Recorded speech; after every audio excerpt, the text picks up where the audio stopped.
Assalamualaikum warahmatullahi wabarakatuh. Pertama-tama perkenalkan, nama saya Trisha Piletiana.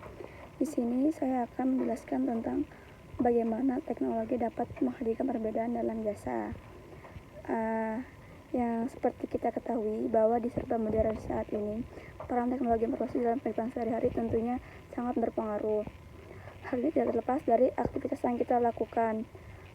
Kerap kali ditunjang dengan teknologi informasi itu sendiri yang mampu menjawab tuntunan pekerjaan yang lebih cepat, mudah, murah, dan menghemat waktu.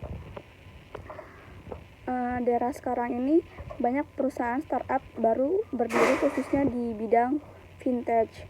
Vintage sendiri merupakan kepanjangan dari financial technology. Intinya vintage ini adalah jenis perusahaan di bidang jasa keuangan digabungkan dengan teknologi.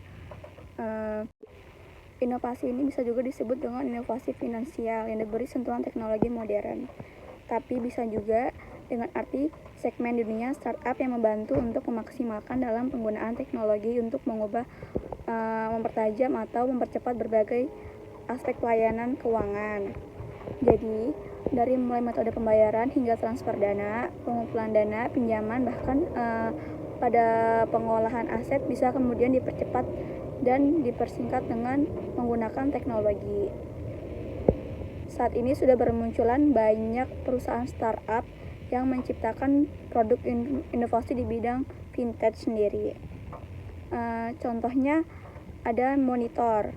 Perusahaan startup Monitor membuat produk yang baru memberikan pengalaman di bidang digital banking, di mana analisisnya lebih detail dan rinci.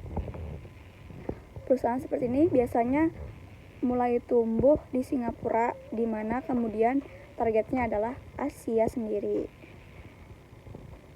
Sebelum kemunculan vintage sendiri, mayoritas pelaku UMKM di Indonesia ini mengandalkan pinjaman bank untuk mendapatkan modal usaha. Tentu tidak ada yang salah dengan hal ini. Namun, perlu diingat lagi kalau pinjaman bank biasanya memiliki bunga yang cukup tinggi. Belum lagi prosedur dan persyaratan yang umumnya cukup sulit, mungkin agak ribet gitulah. Vintage adalah solusi untuk membantu memajukan UMKM. Saat ini sudah cukup banyak penyedia layanan vintage di Indonesia yang menawarkan pinjaman modal usaha dengan bunga relatif lebih rendah apabila dibandingkan dengan bunga bank. Jadi banyak masyarakat yang pindah ke vintage ini sendiri daripada minjam uang di bank.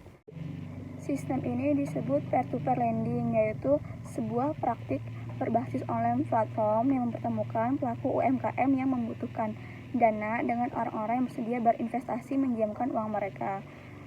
Di Indonesia sendiri, vintage dikatakan telah diterima dengan baik oleh banyak masyarakat per Januari 2018 yang lalu, sekitar tahun 2018.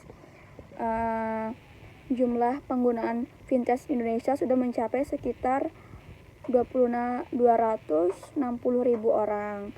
Hal ini juga didukung dengan adanya regulasi resmi dari pemerintah melalui Bank Indonesia terkait penerapan vintage. Jadi seperti itulah yang saya jelaskan tentang teknologi dalam perbedaan jasa. Menurut saya di sini tidak ada yang salah dengan teknologi di era sekarang. Intinya pandai-pandailah kita memanfaatkan media ini dan memilih yang bernilai positif. Ambillah yang perlu dan jadikanlah hal yang bernilai negatif sebagai bahan pertimbangan dan perbandingan. Bersikap positiflah menghadapi perkembangan teknologi informasi seperti ini. Perkembangan ini akan memberi pengetahuan yang banyak dan berguna bagi orang-orang yang memanfaatkannya secara positif. Jadi, perkembangan teknologi informasi dan komunikasi bukanlah sesuatu yang perlu dicemaskan, tapi yang harus digali manfaatnya. Sekian penjelasan dari saya. Assalamualaikum warahmatullahi wabarakatuh.